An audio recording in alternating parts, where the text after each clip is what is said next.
The boss fight at the end of your dungeon can really make or break your whole adventure.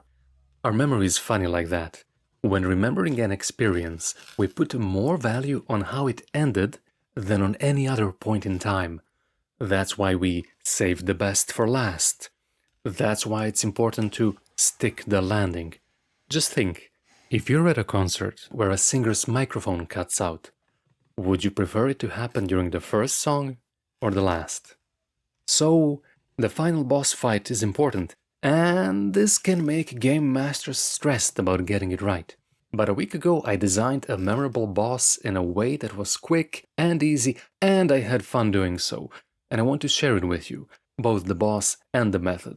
And for that, we're going to borrow from hellspawn.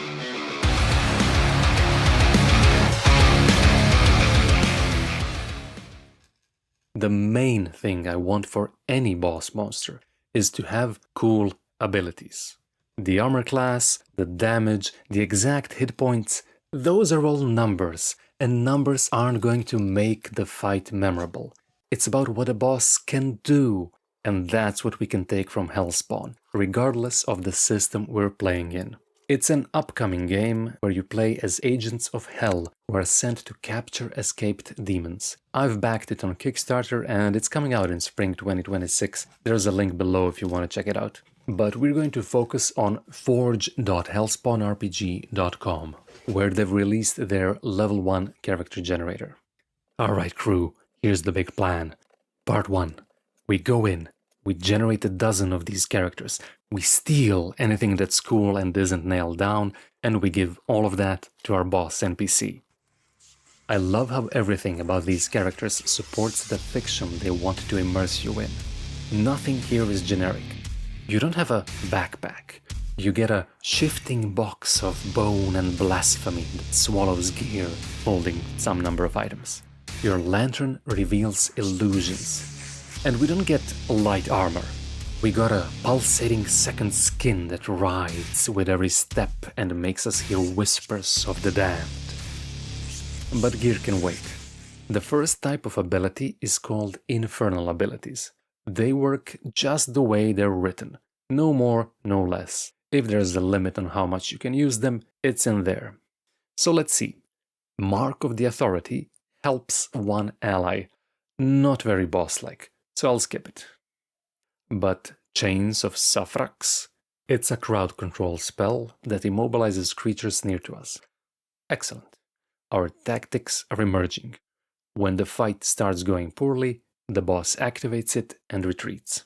These Torment abilities have their daily limits and the player has to roll to cast them. But I'm making a boss, not a PC, so they will always work and players will roll to save against them.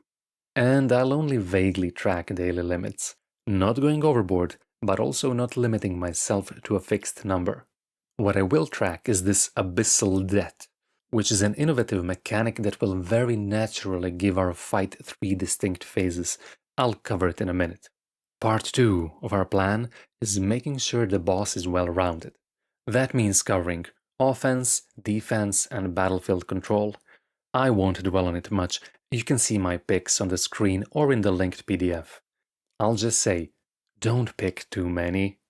2 weapons, 2 pieces of gear, and say 3 spells is enough to juggle during a fight. I say this in retrospect, because I've picked like a dozen, and they each do something. So I had to write a guide for myself on my own boss's tactics just to be able to make sure to use them. Part 3 is translating the boss into the system we're using. I'm running my Pirateborg players through a dungeon from Crown of Salt, which I've covered before.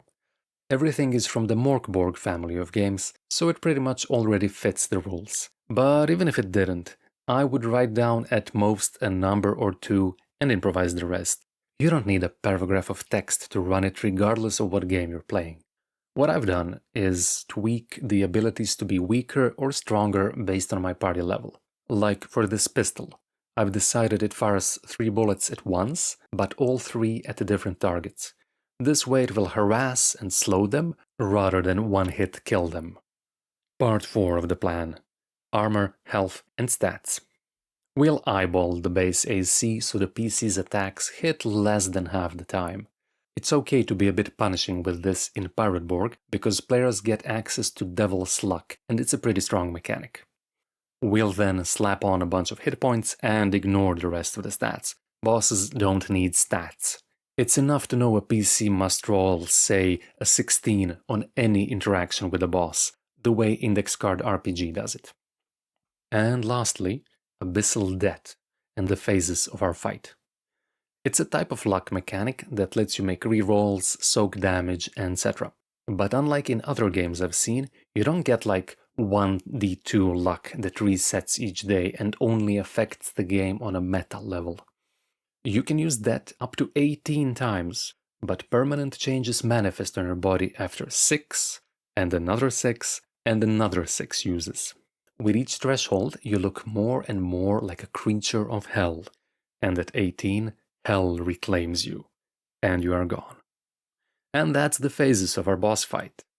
The rules as written, there are no mechanical changes when you cross a threshold. I'll probably improvise some every time I run the boss, like them growing spikes that impale you if you grapple, but it's not necessary.